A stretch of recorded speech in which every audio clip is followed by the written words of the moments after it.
Klaassen, and this is my personal video reflection on the TED Talk, Your Elusive Genius. So we're going to start with question number 1, which is, how does the content of this video reflect your own views regarding you as a creative being? And I think the content of this video just kind of helped me think about the concept of creativity more. I've never really thought of myself as a very creative person because I can't really design or create or make something that people just look at and think of, wow, that's amazing. Or at least that's how I perceive myself. And so I don't know if I've ever really thought of myself as being creative. You know, when I think of creativity, I think of above average, of amazing, of astounding. And I just can't think of anything I've really created that I'm like, whoa.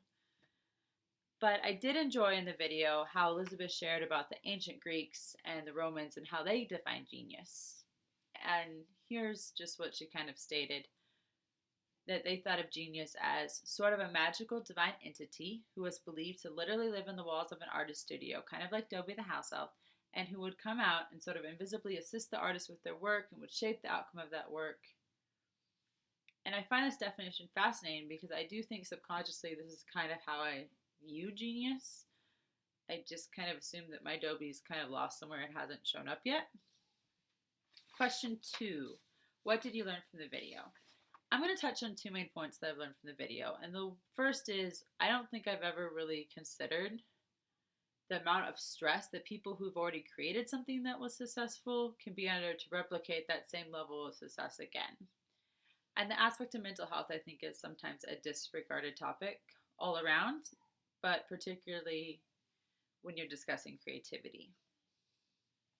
And the second point is that creativity can only happen if, as Elizabeth stated, your job is to dance, do your dance. If the divine cockeyed genius assigned to your case decides to let some sort of wonderment be glimpsed for just one moment through your efforts, then olé. And if not, do your dance anyhow. And olé to you nonetheless. I believe this and I feel that we must teach it. Olé to you nonetheless, just for having the sheer human love and stubbornness to keep showing up.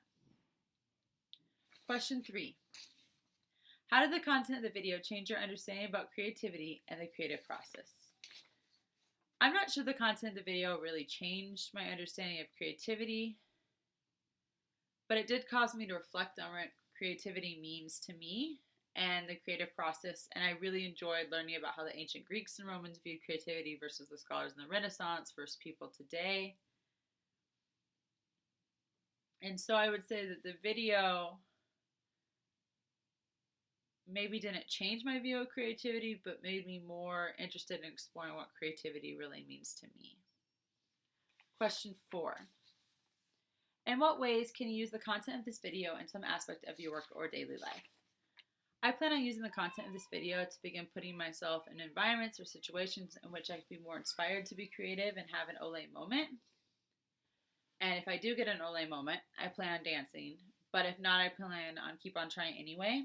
I believe that the idea to put yourself out there, regardless of failure, is an important life lesson that can be applied not only to the academic world, but also to your personal life. And I just wanted to share a quote real fast from Disciplined Dreaming by Josh Linkner. And it's on page 13. And he said, people fear change. When a radical new idea emerges, it is almost always met with criticism, resistance, and doubt. Even though clinging tightly to the status quo feels safe, it is one of the riskiest moves you can make. And I thought this was just a good point and kind of reminded me about Elizabeth's video, because to be creative, you can't be afraid of change. And I thought that was a really valid point, and it's kind of what stuck with me. And so when I read in the book kind of the same point, I was like, aha, that's kind of what she was talking about. And I think that's probably the lesson that has stuck with me the most, that you should always keep trying and not be afraid of failure. Thank you.